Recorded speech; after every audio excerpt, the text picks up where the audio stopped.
आज एकंदरीत जी पुनाव जी आहे त्या पुनवेचं मेन गाभारो कितें आणि एकंदरीत कशा पद्धतीने पुनाव साजरी केली होता? पेडण्याचा जो दसरोत्सव जो आहे त्याचा परमोत्कर्ष बिंदू म्हणजे आजची पेडण्याची पुनव आहे. आणि आज आपण आजूबाजूला बघत आहात की अफाट जनसागर पसरलेला आहे पाऊस असून देखील. आणि ही पेडण्याची पुनव वैशिष्ट्यपूर्ण आहे. आदिस्थान मांगरातून आता तरंग पहिल्यांदा बाहेर पडली इथं 12:30च्या सुमारास. आणि त्यानंतर मग ती एका अधिष्ठानाचा जो कोपरा जो आहे तिथं नेम करण्यासाठी जातात. आणि मग ते नेम केल्यानंतर ही तरंग जी आहे ती हजारो भाविकांना रवळनाथाचं तरंग कौल देतं.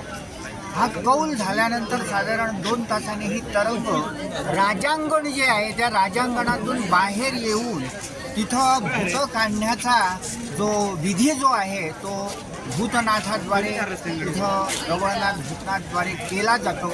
आणि ही भूतं काढल्यानंतर तरंग जी आहे ती त्या विशिष्ट ज्ञातीतील लोकांना कौल देऊन पुढे भूतनाथ जो आहे तो रागाने जातोय.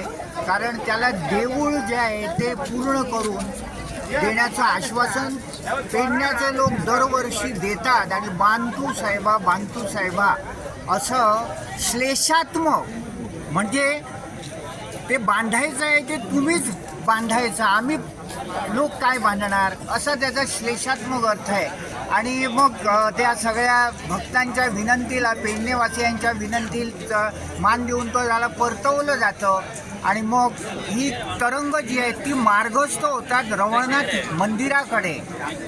तिथं मार्गस्थ होण्यापूर्वी जो आदिलशहाचा जो सरदार जो होता तिथं जो दरबारी स्थान आहे तिथं ती त्याला भेटायला जातात.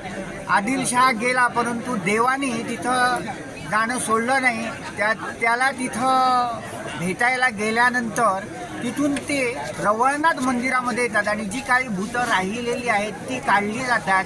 आणि मग कवळास होतो. कवळास म्हणजे आमच्या पेडण्याच्या पौर्णिमेच्या दुसऱ्या दिवशी प्रतिपदा लागली पाहिजे.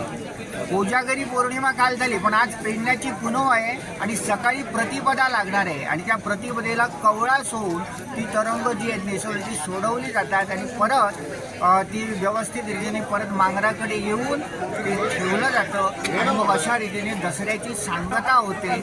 आणि हा दसरा पाहण्यासाठी केवळ गोव्यातून नव्हे कर्नाटक त्याचप्रमाणे महाराष्ट्रातून असंख्य भाविक लोक ज्यांची इथं दैवता आहेत. मी तर असं म्हणेन की केरळ म्हैसूर या बाजूने सुद्धा लोक येतात. एवढे आमचे पेडण्याचे लोक सगळीकडे पसरलेले आहेत आणि परदेशातूनही येत आहेत.